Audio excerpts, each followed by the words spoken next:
ಶುರು ಮಾಡ್ಲಾ? ನನ್ ಮಗನೂ ಬಂದ್ಬಿಡ್ಲಿ. ಅಪ್ಪ ನೋಡಿ, ಅಣ್ಣ ಬಂದಿದ್ದಾನೆ.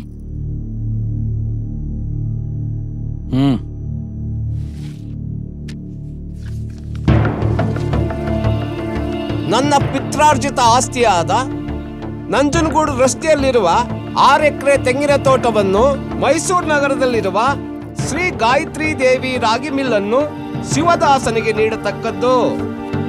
2ನೇ ಮಗ ಹರಿದಾಸನಿಗೆ ಟಿ ನರಸೀಪುರ ರಸ್ತೆಯಲ್ಲಿರುವ ಪೌಲ್ಟ್ರಿ ಫಾರಂ ಮತ್ತು ಸರಸ್ವತಿಪುರಂನಲ್ಲಿರುವ ಮನೆಯನ್ನು ನೀಡತಕ್ಕದ್ದು. ಹಾಗೂ ನನ್ನ ಸ್ವಯಾರ್ಜಿತ ಆಸ್ತಿಯಾದ ಚಾಮರಾಜನಗರದ ಐಸ್ ಫ್ಯಾಕ್ಟರಿ, ಮಂಡ್ಯದಲ್ಲಿರುವ ಇಟ್ಟಿಗೆ ಕಾರ್ಖಾನೆ, ಉಳಿದ ಸ್ಥಿರ ಆಸ್ತಿ ಮತ್ತು ಚರ ಆಸ್ತಿಗೆ ನನ್ನ ಮೊಮ್ಮಗಳಾದ ಕುಮಾರಿ ನಂದಿನಿ ಹಕ್ಕುದಾರಳಾಗಿರುತ್ತಾಳೆ. ನನ್ನ ಕಾಲವಾದ ನಂತರ ನನ್ನ ಶ್ರೀಮತಿ ಗಾಯತ್ರಿ ದೇವಿ ನನ್ನ ಮೊಮ್ಮಗಳಾದ ನಂದಿನಿಯ ಜೊತೆ ವಾಸವಿರಬೇಕೆಂಬುದು ನನ್ನ ಮಹದಾಸೆಯಾಗಿರುತ್ತದೆ. ಇಂತಿ ದೇವದಾಸ್. ದೇವದಾಸರು ಈ ಊರಿನಲ್ಲಿ ಎಲ್ಲಾರ್ಗೂ ಆಸ್ತಿ ಬರ್ದಿದ್ದಾರೆ. ಕಾಳಿದಾಸರಿಗೆ ಏನು ಬರ್ದಿಲ್ಲ. ಜೊತೆಗೆ ಅವ್ರ ಹೆಸರೇ ಪ್ರಸ್ತಾಪ ಮಾಡಿಲ್ವೇ?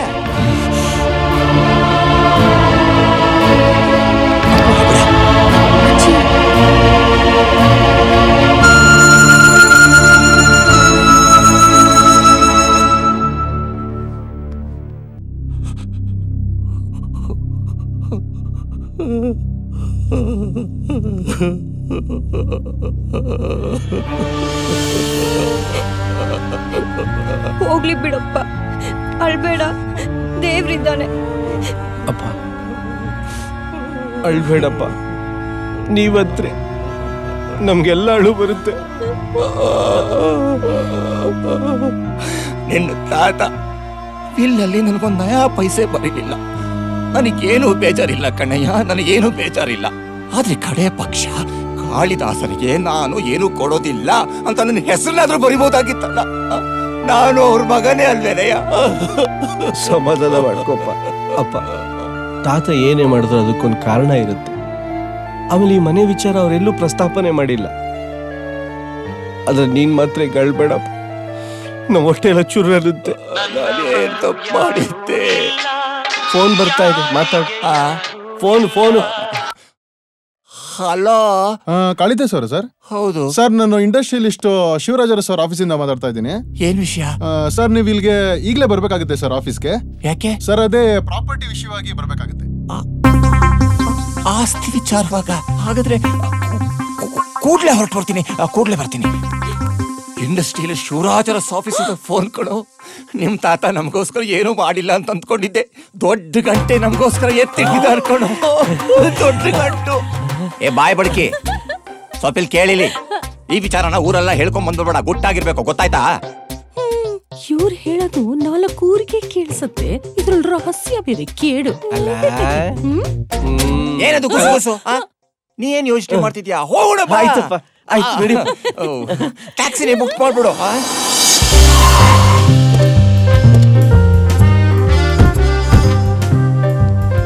ಎಷ್ಟಯ್ಯ? 2550 ರೂಪಾಯಿ ಸರ್. ನಾನು ಕೇಳಿದ್ದು ಬೆನ್ಸ್ ಕಾರ್ ರೇಟ್. ಸ್ವಲ್ಪ ಹೊತ್ತು ವೇಟ್ ಮಾಡೋ, ಬರ್ತೀನಿ. ಅಪ್ಪ ಕಳ್ಸ್ಬಿಡೋಣ. ವೇಟಿಂಗ್ ಚಾರ್ಜ್ ಕೊಡಲ್ಲ, ಬಂದು ಆಫೀಸ್ ಕೊಡ್ತೀನಿ, ಹೋಗಯ್ಯ. ಏ ರಾಮು, ಬಂದೆಪ್ಪ. ಏನು ಇದು ನಿನ್ನ ಡ್ರೆಸ್ಸು? ಅಷ್ಟು ಓದ್ಕೊಂಡಿದ್ದೆ, ಅಷ್ಟು ಸೆನ್ಸ್ ಬೇಡವ ನಿನ್ಗೆ? ಯಾವ ಜಾಗಕ್ಕೆ ಹೇಗ್ ಬರ್ಬೇಕು ಅನ್ನೋ ಕಾಮನ್ ಸೆನ್ಸ್ ಬೇಡವಾ? ಅಲ್ಲ, ತಗೋ ಇದನ್ನ ಹಾಕೋ. ಅಪ್ಪ ಕನ್ನಡಕ ಹಾಕೊಡ್ರಿ, ಕೆಳಗೆ ಕಾಣಿಸಲ್ಲ. ಮೇಲ್ ನೋಡ್ಕೊಂಬ. ಮಾಯ್ಗ.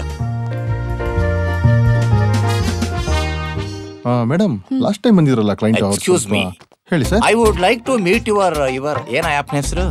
ಶಿವರಾಜ್ ಅರಸ್. ಓಹ್, ನೀವು ಕಾಳಿದಾಸ್ ಅವರಲ್ವಾ? Yes. Please come sir. Hi Shivraj, how are you? I am Kalidas. This is my son Ramdas. ನಮಸ್ಕಾರ.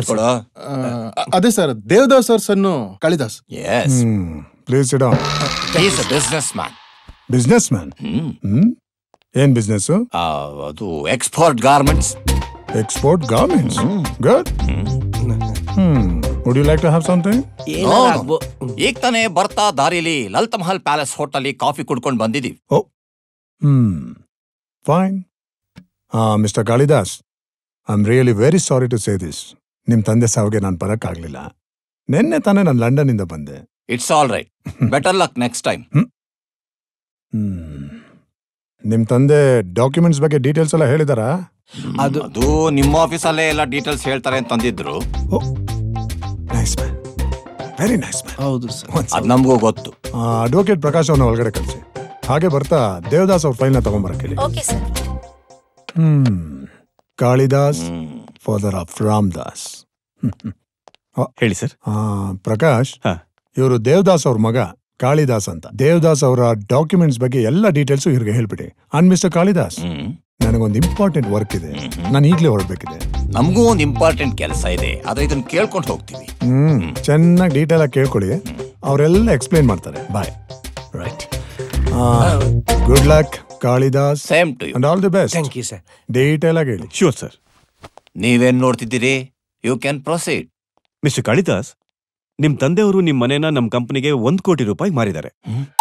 ಬಟ್ ವಿಷಯ ಏನು ಅಂತಂದ್ರೆ, ಅವ್ರು ತೀರ್ಕೊಂಡ್ಮೇಲೆ ಆ ಮನೆನ ನಮ್ಮ ವಶಕ್ಕೆ ತಗೊಳ್ಳೋ ತರ ತಿಳಿಸಲಾಗಿದೆ. ಸೊ ಯಾವಾಗ ಖಾಲಿ ಮಾಡ್ತೀರಾ?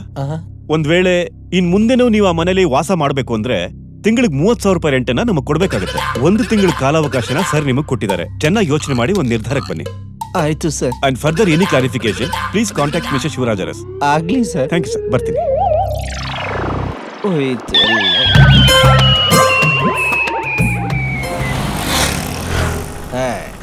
ಬರ್ಬೇಕಾದ್ರೆ ಬಾಡಿಗೆ ಬೆನ್ಸಲ್ಲಿ ಬಂದ್ವಿ, ಹೋಗ್ಬೇಕಾದ್ರೆ ಶೇರಿಂಗ್ ಆಟೋಲ್ಲಿ ಹೋಗ್ತಾ ಇದೀವಿ. ಇದು ಬೇಕಿತ್ತ? ಅಪ್ಪ, ನೀನ್ ಬೇಜಾರು ಮಾಡ್ಕೋಬೇಡಪ್ಪ. ಕೈಯಲ್ಲಿ ವೈಟ್ ಕಲರ್ ಬೆಣ್ಣೆ ಇಟ್ಕೊಂಡು ಯೆಲ್ಲೋ ಕಲರ್ ತುಪ್ಪಕ್ಕೆ ಯಾಕಪ್ಪ ಹುಡುಕ್ತಾ ಇದೀಯಾ? ಏನೋ ಹೇಳ್ತಿದೀಯಾ? ತಾತ ಇರೋ ಬರೋ ಆಸ್ತಿನೆಲ್ಲ ಆ ನಂದಿನಿ ಹೆಸರಿಗೆ ಬರ್ದವನೆ. ಆ ನಂದಿನಿ ನಾಳೆ ನಾನು ಮದ್ವೆ ಆದ್ರೆ ಅವಳಿಗೆ ಸೇರೋ ಆಸ್ತಿ ಎಲ್ಲ ನಮ್ದೇ ಅಲ್ವೇನಪ್ಪ? ಏ ರಾಮದಾಸ, ತಿಂಗಳು ಸಂಬಳ ಕಾಯ್ಕೊಂಡೇ ನಾನು ಸತ್ತು ಹೋಗ್ಬಿಡ್ತೀನೇನೋ ಅಂತ ಅಂದ್ಕೊಂಡಿದ್ದೆ. ಈ ಬಡಪಾಯಿ ತಂದೆ ನೋಡಿಸ್ಬಿಟ್ಟೆ ಕಣೋ. ಆಟೋ ಡ್ರೈವರ್, ಗಾಡಿ ನಿಲ್ಸಪ್ಪ, ನಾವು ಕಾರಲ್ಲೇ ಹೋಗ್ತೀವಿ. ಹೋಗ್ತೀಯಾ? ಇಲ್ಲ, ಕಫ ಬಂತು, ಉಗಿಯಾಕಿದೆ. ಎತ್ತಪ್ಪ ಗಾಡಿನ. ಬಿಡಪ್ಪ, ಅಡ್ಜಸ್ಟ್ ಮಾಡ್ಕೋತೀನಿ. ಅಣ್ಣ, ಏನು? ಬನ್ನಿ ಹೇಳ್ತೀನಿ. ಹೇಳು. ಅಣ್ಣ, ಅದು ಅಪ್ಪಗೆಲ್ಲ ಗೊತ್ತು, ಹೇಳು. ಅಣ್ಣ, ಅದು ದೊಡ್ಡಪ್ಪನ ಮಗ ವಿಶಾಲ್ಗೂ ನಂದಿನಿ ಅಕ್ಕಂಗೂ ಮದ್ವೆ ಫಿಕ್ಸ್ ಆಗಿದ್ದಂತೆ. ಇನ್ವಿಟೇಷನ್ ಕಾರ್ಡ್ ಕೂಡ ಪ್ರಿಂಟ್ ಮಾಡಕ್ ಕೊಟ್ಬಿಟ್ಟಿದ್ದಾರೆ. ಅಪ್ಪ ಅಪ್ಪ ಅಪ್ಪ, ಇದೇನಣ್ಣ, ನೀನ್ ಮೂರ್ಛೆ ಹೋಗ್ತೀಯ ಅನ್ಕೊಂಡ್ರೆ ಅಪ್ಪ ಹೋಗ್ಬಿಟ್ರು. ಅಂದ್ರೆ ಅಪ್ಪನೇ ನಿಂಗಿಂತ ಜಾಸ್ತಿ ಸೊಸೆನ್ ಹಚ್ಕೊಂಡಿರೋಂಗಿದ್ದಾರೆ. ಅದು ಬೇರೆ ವಿಚಾರ ಬಿಡಮ್ಮ. ಅಣ್ಣ, ನೀರ್ ಹಾಕಿ ಬಿಸ್ಲಾ? ಬೇಡ. ನಂದಿನಿಯಲ್ಲಿ ಹೊರಗಿದ್ದಾರೆ. ಏನ್ ಹಾಗೆ ನೋಡ್ತಿದ್ದೀಯಾ? ಸಾಕಾ? ಇನ್ನು ಬೇಕಾ? ಇನ್ನು ಏನೇನ್ ಮಾಡ್ಬೇಕು ಅಂತಿದ್ದೀಯಾ? ಅಣ್ಣ, ಅಪ್ಪ ತಾತನ ಹತ್ರ ಮಾತಾಡ್ತವ್ರೆ, ಮಾತಾಡ್ಲಿ ಬಿಡಮ್ಮ.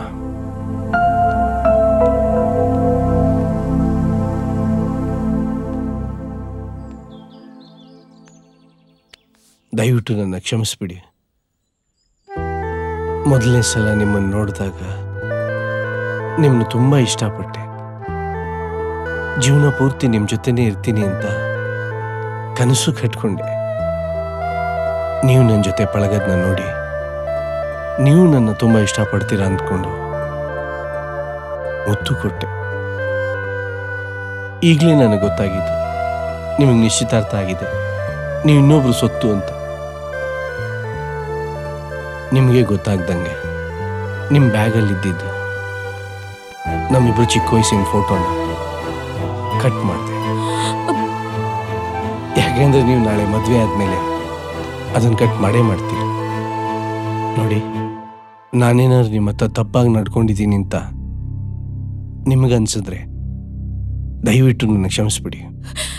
ಆಮೇಲೆ ಇನ್ಮುಂದೆ ನೀವೆಲ್ಲಿರ್ತೀರೋ ಅಲ್ಲಿ ತಲೆ ಕೂಡ ಹಾಕಿ ಮಲ್ಗಲ್ಲ.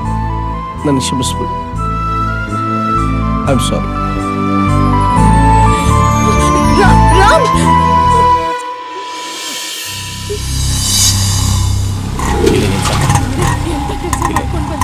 ತಗೋ